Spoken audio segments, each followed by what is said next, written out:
Okay, we are doing exercise.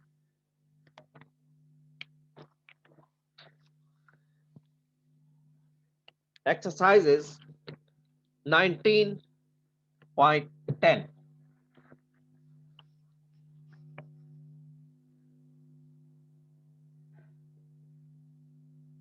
And this is on page 602.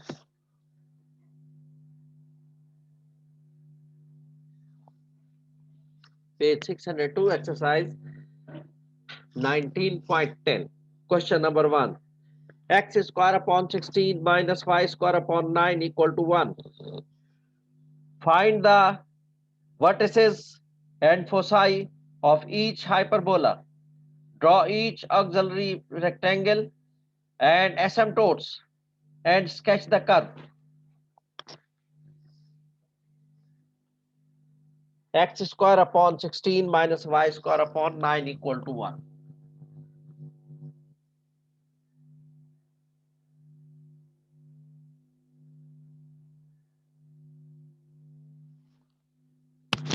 The equation is already in standard form. A square, which is under the x positive axis. So this is positive axis. So this is called a square. A square is equal to 16. So a will be equal to plus minus 4. In the same way, the other b square will be equal to 9. B will be equal to plus minus 3. Now we'll find C. C square is equal to A square plus B square. So C square is equal to 16 plus 9, 25. So C will be equal to plus minus 5. We have found A, B, C all. Now we will find the center. X square means x minus 0 whole square. Y square means y minus 0 whole square. So center 0, 0. X minus 0. So 0 whole square. Y minus 0 whole square. So this 0. Transverse axis along the positive is x square. Transverse axis along the positive axis. If x square is positive, so transverse axis along x axis. If y square is positive, transverse axis along y axis. Transverse axis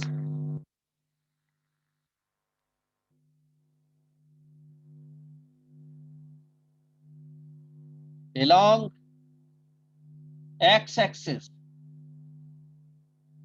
Transverse axis along x axis. So we will find the vertices and foci. When it is along x axis, so we will add in the x coordinate the value of a 0 plus minus a, and y coordinate will remain as it is. 4. So it will become plus minus 4 comma 0. On one side will be plus 4 comma 0, the other side will be minus 4 comma 0. Now foci, that will be also on the x coordinate. Plus minus the value of c is 5 comma 0. So it will become 0 plus minus 5 will be plus minus 5 comma 0. So these are the foci. We found the center, we found the vertices, we found the foci. So now we have to draw, we will sketch it, and we will sketch the asymptotes as well as the auxiliary rectangle. So this is along the x-axis.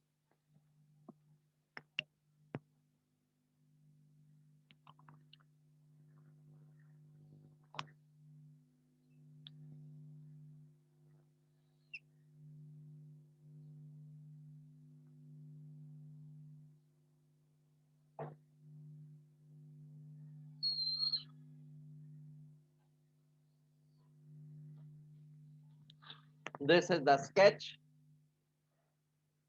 This is the vertex V. This is the F. This is vertex V dash, and this is F dash. So this vertex will be 4, 0, and this vertex will be -4, 0, plus 4 on the other side, -4 on the other side. C, this will be 5, 0, and that will be -5, 0.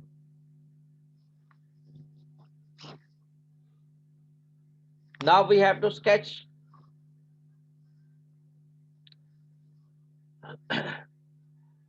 So put the scale over there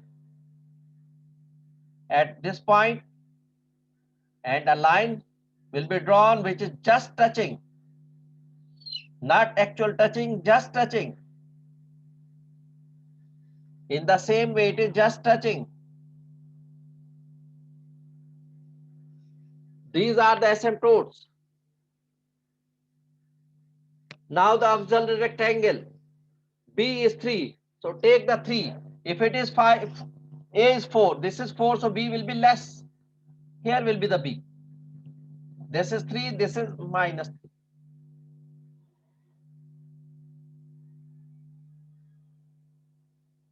It will pass through the vertex. Here also it will pass through the vertex up to here. This is the auxiliary rectangle. This is the auxiliary rectangle. B will be taken on this y-axis. This is A, 0 to vertex. This is A, this is 4. Vertex is 4, 0. That means this distance is 4. This is -4. This distance is also 4. So B is 3. The conjugate axis is 3. So we'll take 3 over there. It should be a bit less than A. We are not measuring. We are not using the measuring scale. Just we are taking by estimating. If it is 4, this will be 3. This distance will be 3 if it is 4. Just a bit less than the value of A. If it is 4, it should be 3. So this is the auxiliary rectangle. This is the auxiliary rectangle. These are the asymptotes. It is not asked to find the equation of the asymptotes. But if it is asked to find the equation of asymptotes, how to find the equation of the asymptotes? That I am doing over there. It is not required in this question. In this particular question, it is not asked, but I am doing over there to make you learn how to find the equation of the asymptotes. We will put it equal to 0. Equation of the asymptotes, how to find? If it is asked in the question.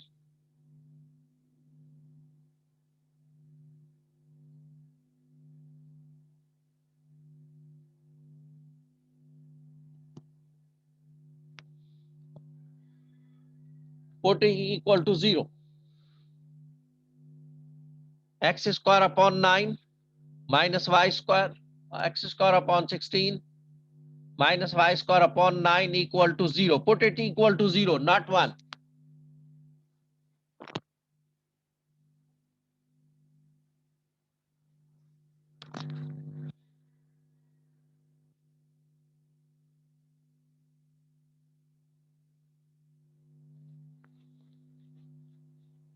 Equal to 0.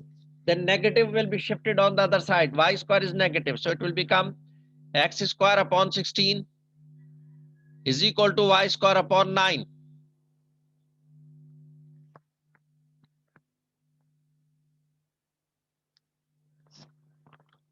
Many.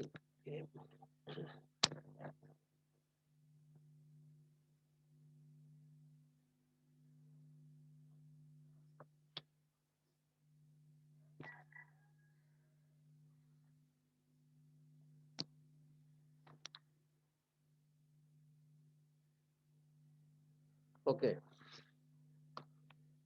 So after that, 9 is shifted over there.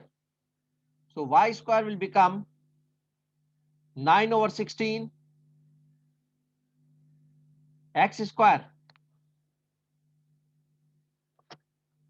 Take the square root both the sides.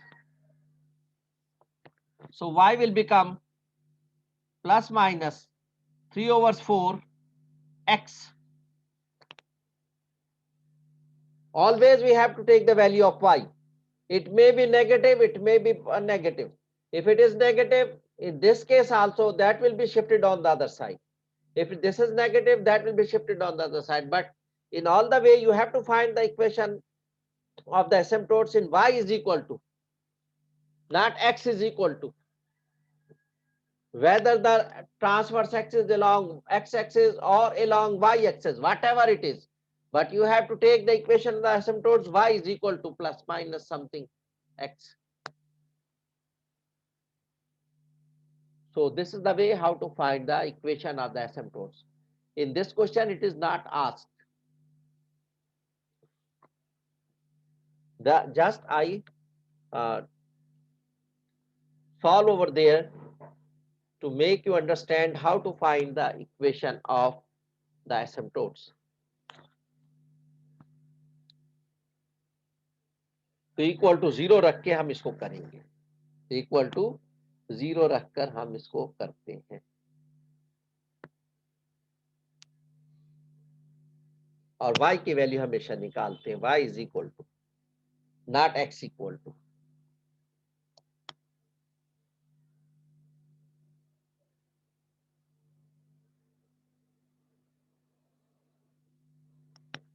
हम अब next question की तरफ बढ़ते हैं.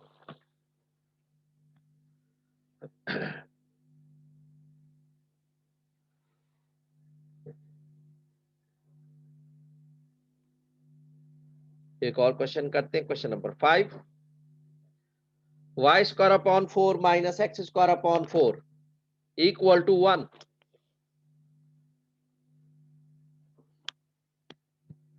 Question number 5.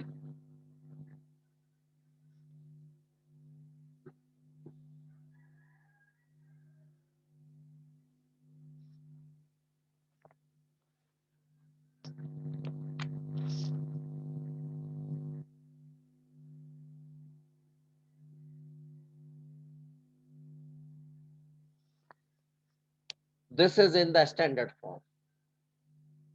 This is in the standard form.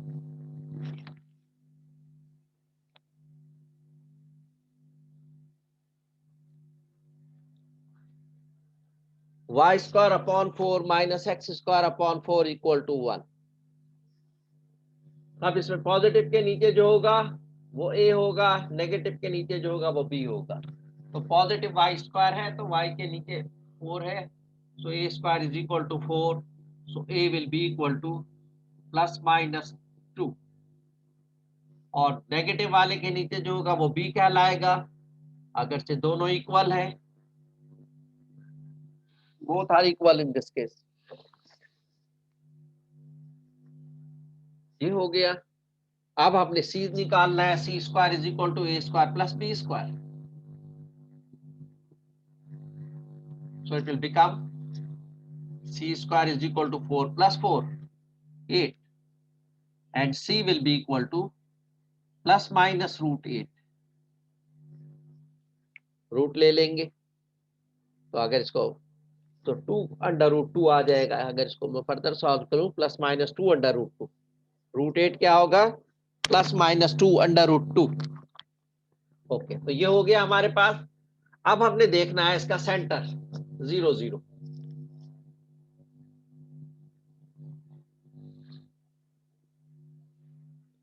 हम इसको centre भी कह सकते हैं, हम इसको मिड पॉइंट भी कह सकते हैं, हम इसको मिड पॉइंट भी कह सकते हैं। अच्छा, अब इसमें एक्सिस, ट्रांसवर्स एक्सिस,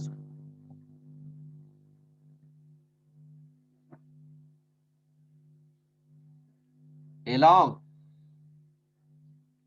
पॉजिटिव क्या था, y x, y square positive था, तो transverse axis along y axis, ये जरूरी है हमें मालूम करना। मतियास,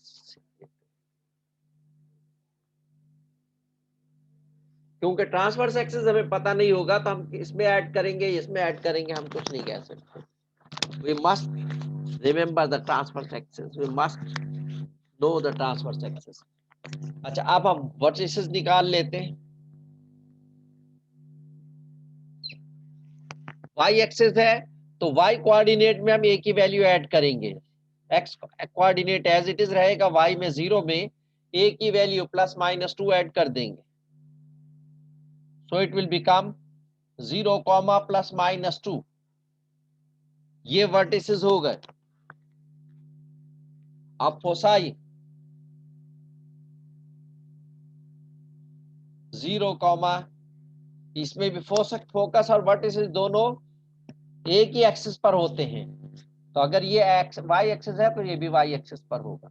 0 ± बी की वैल्यू, सॉरी सी की वैल्यू √8,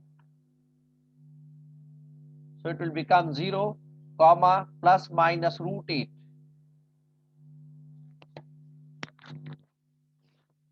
तो ये हो गए। अब हम इसको ड्रॉ कर लेते हैं।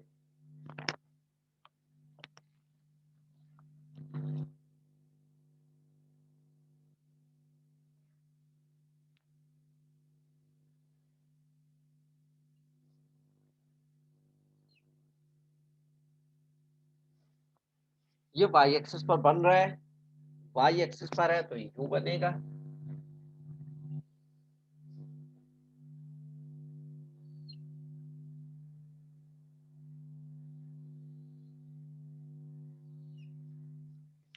ये बन गया।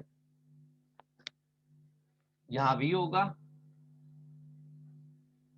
कितना होगा v वर्टिसेस 0 +2 होगा, 0, 2, और ये v डैश होगा 0, -2।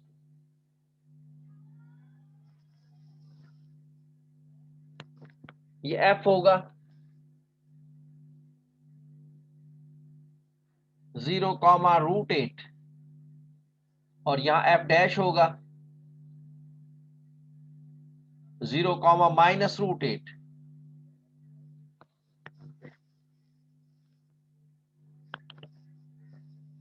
उसके बाद ये हमने ड्रॉ कर लिया। अब उसने कहा है कि इसके एसिम्पटोट्स भी ड्रॉ करें, तो यहाँ सेंटर है, ये ओरिजिन सेंटर है, यहाँ पर हम रखकर स्केल, ये लाइन हम ड्रॉ कर देंगे स्ट्रेट लाइन। इसी तरह यहाँ स्केल रखकर ये एसिम्पटोट्स ड्रॉ हो गए। अब उसने कहा ऑक्सिलरी रेक्टेंगल भी ड्रॉ करनी है, तो b की वैल्यू 2 है, तो जितना a था उतना ही b होगा, दोनों इक्वल है a और b।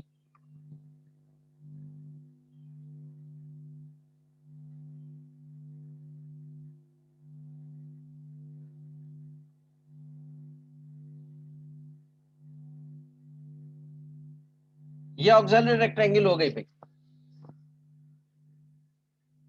ये टच करेगी इसको, वर्टेक्स को। एसिम्पटोट्स टच नहीं करेंगे, they are just touching, but they will never touch the hyperbola. They will never touch the hyperbola asymptotes, but they are just touching. लेकिन ये रेक्टेंगल जो है ये वर्टिसेस को टच करेगी, वर्टिसेस में से पास होगी। Rectangle must pass through the vertex. तो इस तरह हमने ये क्वेश्चन कर लिया। अब इसमें इक्वेशन ऑफ द एसिम्पटोट्स हमें पूछी नहीं गई, लेकिन अगर हमें कहा जाए तो इक्वल टू 0 हम ले लेंगे equation of the एसिम्पटोट्स।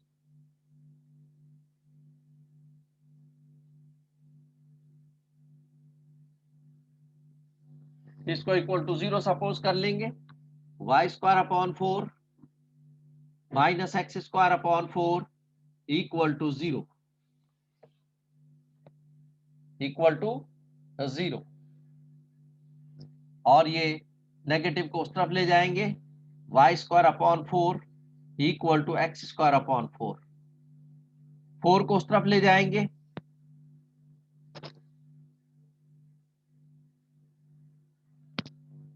Y square will be equal to, ये 4 उधर गया, 4 अपॉन 4 एक्स स्क्वायर, 4 से 4 कैंसिल हो गया, y square is equal to x square हमारे पास बच गया।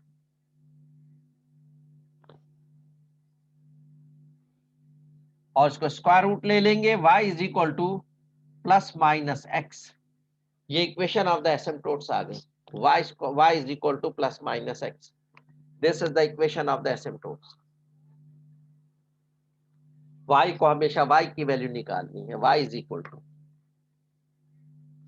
तो एक प्लस में होगी जो उस तरफ टिल्ट कर रहा है, the inclination will be on the positive x axis that is plus x, inclination will be on the negative x-axis, that is the negative, y is equal to negative x. So in this way we will find the equation of the asymptotes. If you are asked, again and again I am telling you, if you are asked, अगर आपसे पूछा जाए तो ही आपने equation निकालनी है, अगर वो नहीं पूछता कि इक्वेशन मत निकाले, उसने कहा यहाँ इस पर्टिकुलर क्वेश्चन में उसने सिर्फ ड्रॉ का कहा है, स्केचिंग का कहा है एसिम्पटोट्स को, उसने एसिम्पटोट्स की इक्वेशन को नहीं कहा, लेकिन मैं आपको समझाने के लिए ये equation of the asymptotes find out कर रहा हूँ, सिर्फ आपको समझाने के लिए, ताकि अगर आपसे पूछा जाए तो आप कैसे इसको निकाल सकते हैं, तो याद रखना है आपने।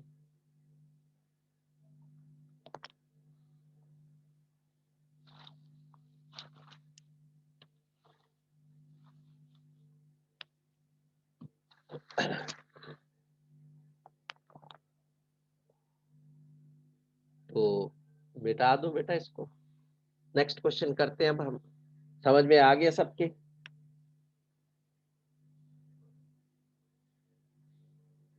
सबके समझ में आ गया ना बेटा?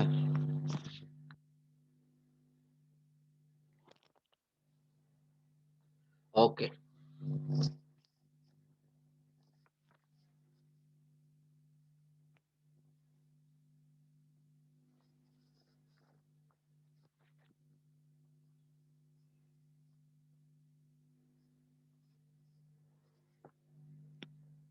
हम साल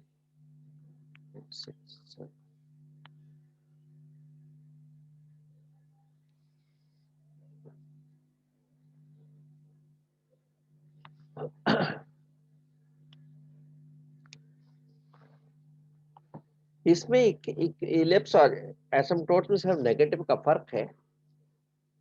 उसमें हम क्या लेते थे, इलिप्स में दोनों पॉजिटिव होते थे, एक्स स्क्वायर वाला भी वाई स्क्वायर वाला भी, तो उसमें जो बड़े वाले को हम ए स्क्वायर कंसिडर करते थे, और एक्स स्क्वायर अपॉन ए स्क्वायर जो बड़ा वाला जो होता था उसको ए स्क्वायर लेते थे, वो खा एक्स स्क्वायर के नीचे हो खा वाई स्क्वायर के नीचे हो, और जिसके नीचे वो बड़ा वाला ए स्क्वायर होगा वही हम ट्रांसवर्स एक्सिस यानी मेजर एक्सिस लेते थे।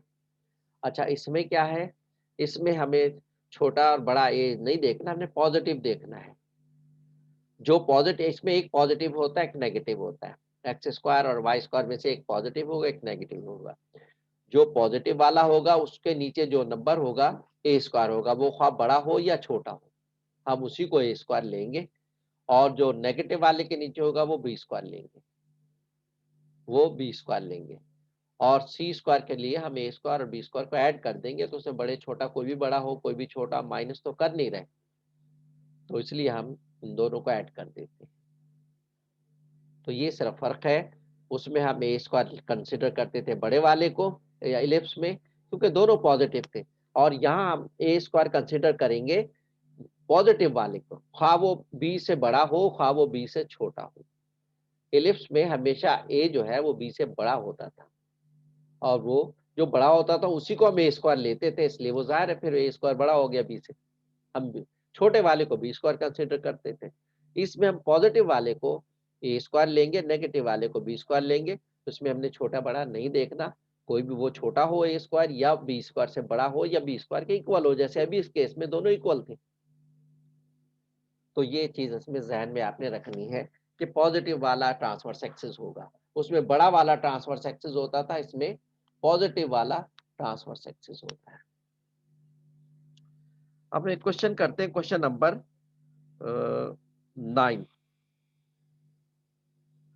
2y square minus 3x square equal to 24.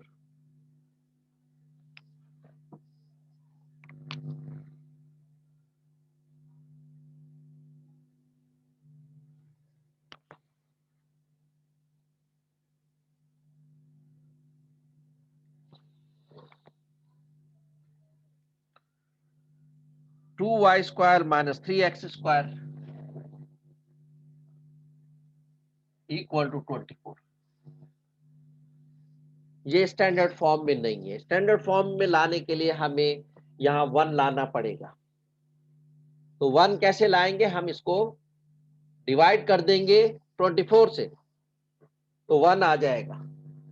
यहाँ में 1 लाना है स्टैंडर्ड फॉर्म में लाने के लिए, 1 लाने के लिए हम क्या करेंगे, 24 से डिवाइड कर देंगे पूरी इक्वेशन को। So 2y square upon 24 minus 3x square upon 24 is equal to 24 upon 24। ये तो 1 आ गया, 3 1 जा 3 3 8 जा 24, 2 1 जा 2 2 12 जा 24। ये हमारे पास हो गया y square upon 12 minus x square upon 8 is equal to 1। ये स्टैंडर्ड फॉर्म बन गई भाई, this is the standard form. Now a square will be of the positive, खोलना है इसको,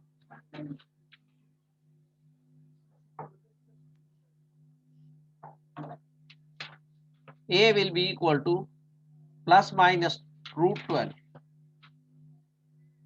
दूसरे को b ले लेंगे,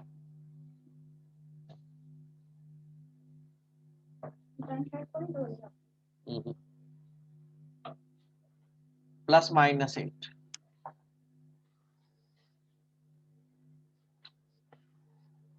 अब सी स्क्वायर निकालेंगे, c square will be equal to a square plus b square, 12 plus 8 is equal to 20। So c will be equal to plus minus √20। A b and c all are known. Now centre क्या हो गया, ये standard equation है 0 और ये भी 0 है।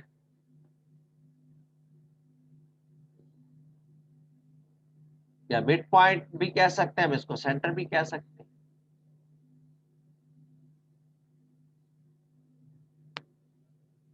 ये हो गया। अब हमने वर्टिसेस लेने हैं,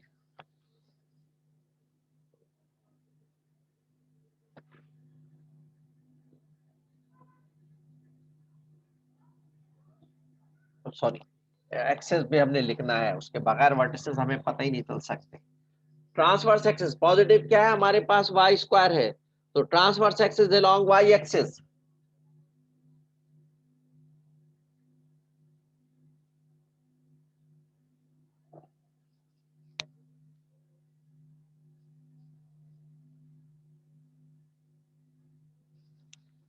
transverse axis along y axis. अब हमने क्या करना है, वर्टिसेस,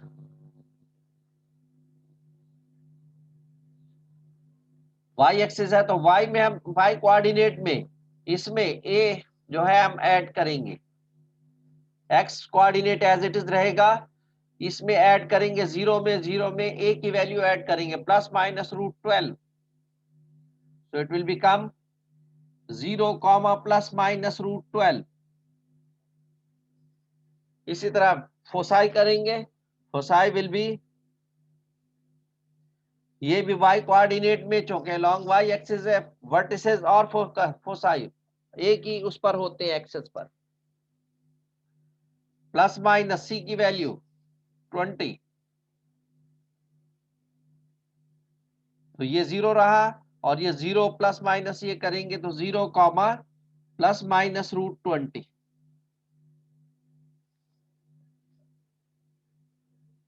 ये हमारे पास फोसाई आ गया।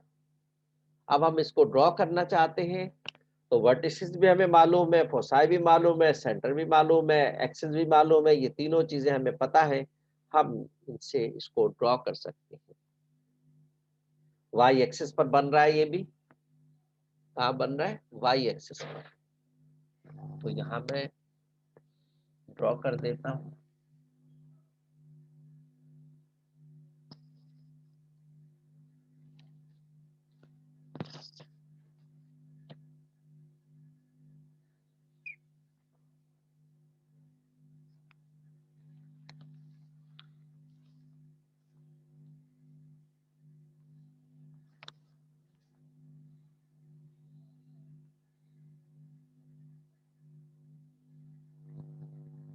ओरिजिन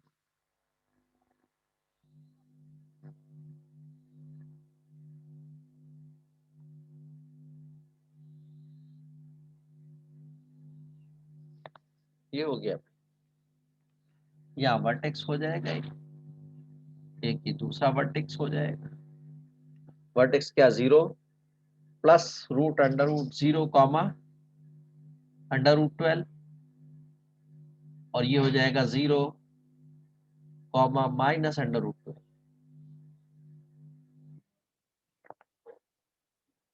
फिर फोकस हम ले लेंगे, एक फोकस ये हो जाएगा f 0 कॉमा √20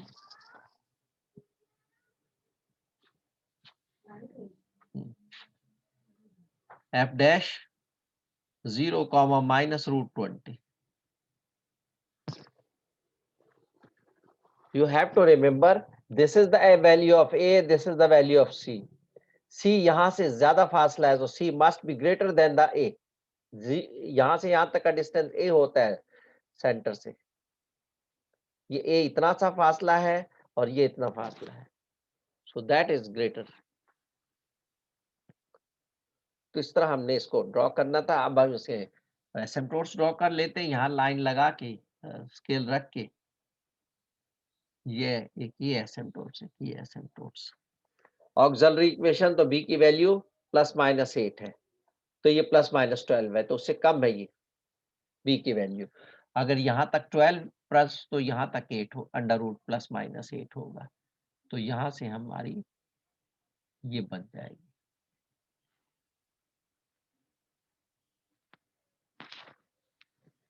ऑक्सिलरी रेक्टेंगल बन जाएगी।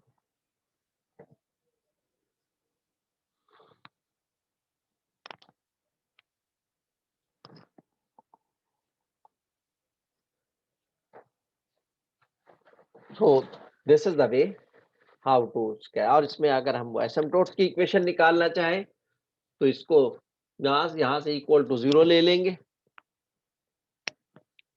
एसिम्पटोट्स इक्वेशन ऑफ द एसिम्पटोट्स हम निकालना चाहते हैं।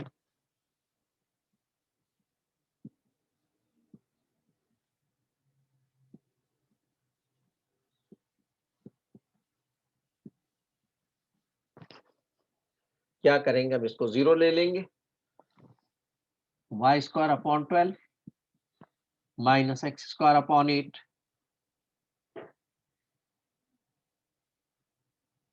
Equal to 0। हमने x² को सब ले जाएंगे नेगेटिव नंबर को, सो y² / 12 is equal to x² / 8। 12 को उस तरफ शिफ्ट कर देंगे, 12 को उस तरफ शिफ्ट कर देंगे तो y² is equal to 12/8 x²। Simplify कर ले, 4 3s are 4 2s are, तो y will be equal to ±√3/2 x। ये इक्वेशन ऑफ द एसिम्पटोट्स आ गई। 3 का भी रूट नहीं निकलता, वो भी अंडर रूट में होगा, 2 का भी रूट नहीं निकलता, वो भी अंडर रूट में रहेगा। So y is equal to ±√3/2 x। This is the equation of the asymptotes। तो ये हमने सब चीजें इसमें फाइंड आउट कर ली। याद रखिए, फिर मैं दोबारा आपको बता रहा हूँ कि आज मैं अपलोड कर दूंगा असाइनमेंट 7 बजे के बाद। आप एलएमएस पे चेक कर लें, उसको सॉल्व करें, पीडीएफ में कन्वर्ट करें, उसको सबमिट कर दें। एलएमएस पर ही सबमिट करना है, एलएमएस पर से ही आपको वो मिलेगा। कोर्स में जाएंगे आप, वहां पर आपको जैसे आप इसमें एलएमएस में जाके ये इस पर कोर्स में जाके आप एंटर होते हैं इसमें क्लास में, जूम मीटिंग में अटेंड करते हैं, इसी तरह वो भी आपको वहां पर मिल जाएगा। जब आप कोर्स में जाएंगे वहां असाइनमेंट मिल जाएगी आज की डेट में। और दूसरी बात ये कि नेक्स्ट वीक आपका क्विज होगा, नेक्स्ट वीक आपका क्लास में क्विज होगा ऑनलाइन, इसी में क्लास के अंदर ही होगा, 15 मिनट का क्विज होगा। Next week will be the quiz. और इस वीक जो है आपका असाइनमेंट, इस वीक आपको असाइनमेंट में भेज रहा हूँ, वो 2-3 दिन में आपको जमा कराना होगा। उसमें टाइम दिया होगा, विद इन द टाइम आपने जमा कराना होगा बेटा।